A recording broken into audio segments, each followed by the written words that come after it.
Based on my guide's input and the loose interpretation of my doctor's prescription notes, I kept taking Diamox until the night before crossing Thorong High.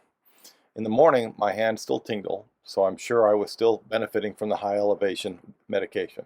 High Camp was the worst toilets of the entire trek. They were Asian style, so just holes in the ground with a place for your feet on either side. The floors beyond the spots for your feet were just made of mud. The toilet rooms were just sheds made from stacked rocks. The walls were too far away to brace yourself. I can't hold the proper squat position, so using the toilet was quite a difficult, humbling, and disgusting ordeal. Everyone was coughing.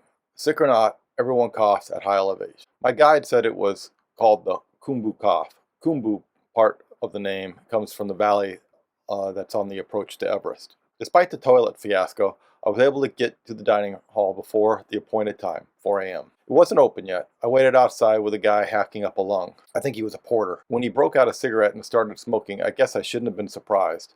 I saw smokers all along the Nepal trails. But then again, the porter was coughing so hard, and of course, we were up at 16,000 feet. I couldn't eat. Diamox doesn't help with your appetite. I think I choked down most of a piece of bread with my tea, but that was it. The plan was to get going at 4:30, but we started breakfast late. I also wanted to visit the toilet one more time before heading out, and that takes time. At 4:45, we were slowly heading up towards the pass in the pitch black. Ahead of us, we could see all the people who got an earlier start. Raj read me the riot act before we started. He usually lets me walk ahead with the porters. He made it clear we were all to stick together. People have died on this stretch of trail before Thorong High. He told me about a man who had lost the trail in the dark and wasn't found until after he had frozen to death. So until we reached the pass, I was walking, staring down at the back of Raj's boots. Not that I could have walked any faster. We were greeted with some pre-dawn light at the first emergency shelter. In 2014, a freak storm came through, killing at least 43 people. 6 shelters were built as a result. As I mentioned in the last video, it's just 2 miles from High Camp to Thorong High. We descend about 2,000 feet. It took us 2 hours and 40 minutes. The views were incredible, but it was hard to appreciate them when it was so difficult just to breathe. The best views were looking back towards where we'd come from. When the sun rose, we had at least 30 minutes of hiking to get to the pass.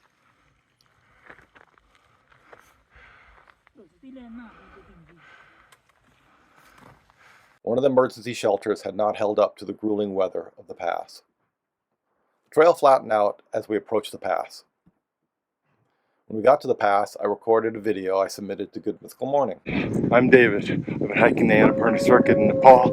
This is Thorong High, the highest pass in the world, and it's time to spin the wheel of mythicality. Because of the topography of the pass, the views were better on their approach and back at High Camp viewpoint. That didn't stop us from taking a good long break. Believe it or not, there's a tea shop right there on the pass. A cup of tea cost more than some rooms I stayed in for the night while in Nepal. Also, believe it or not, there's a geocache at the pass. It's a virtual cache, so there was no log to sign. We got lots of pictures of the pass sign.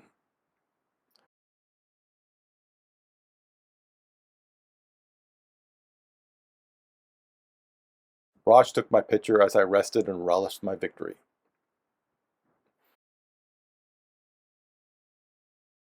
The view looking down the pass to where we were going was very different from where we'd come. The rest of the day, we'd be walking into the Annapurna rain shadow. When we left the pass behind, Raj released me from the group. I could walk ahead with the porters. It felt so freeing to be walking downhill. We'd been walking primarily uphill for a week. On the PCT, you'd get 1 or 2 climbs a day, almost always uphill, pretty much matched downhill.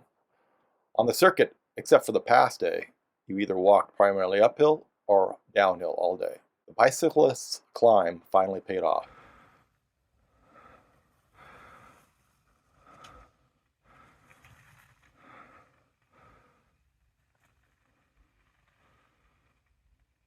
I found that the emergency shelters were dumping grounds for trash, which is unfortunate. It was a long way off, but we could see the outskirts of our destination, Muktinath, hours before getting there. This video was taken at our last break spot of the day. The porters and I were excited to get to town. I brought energy bars all the way from America, and this was the first time I tried one. I found despite the altitude sickness, I could get one down as long as I drank a lot of water. We of course had some classic Nepal experiences on the way to town.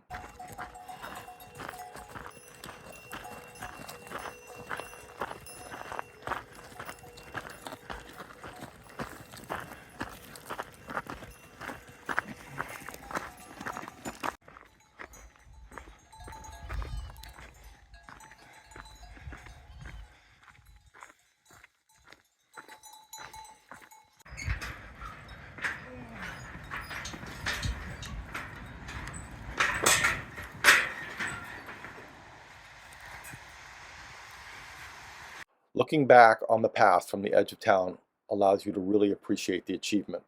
Can you believe some people actually approach the pass from this side? Muktinath is a holy city. The hill above the temples are absolutely covered with prayer flags.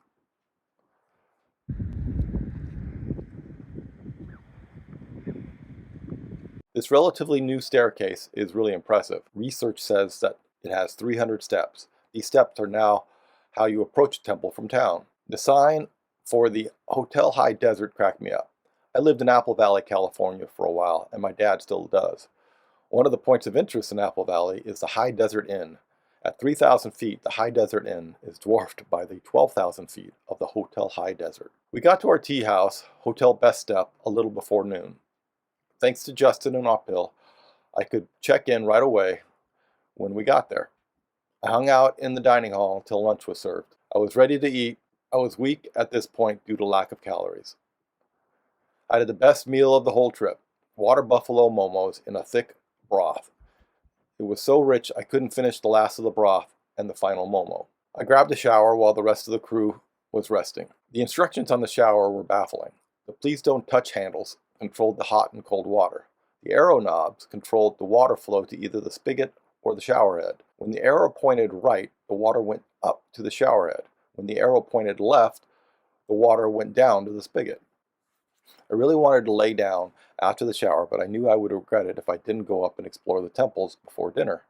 Besides, there was a geocache on one of the temple grounds. At the temple there were baths where you could wash your sins away. It also had these famous animal spouts that fed the Gandaki River into the baths.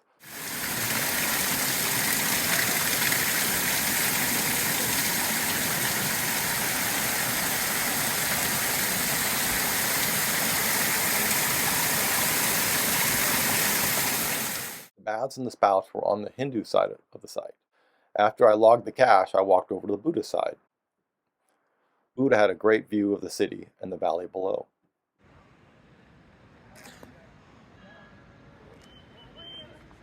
On the walk back to town, I noticed not everyone had to walk up the stairs to get to the temple. Here, some men helped a lady in a litter. There was also a horse trail that paralleled the stairs. I'd seen these solar panels a few times, but this is the first time I took a picture of one. The sun was setting, so the operator had pointed it towards the ground while it wasn't in service. Although we were on the trail for 7 hours, it took 2 hours and 40 minutes to climb the 2,000 feet and 2 miles to the pass. Then it was less than 4 hours to drop 6,000 feet and 6 miles to Muktinath.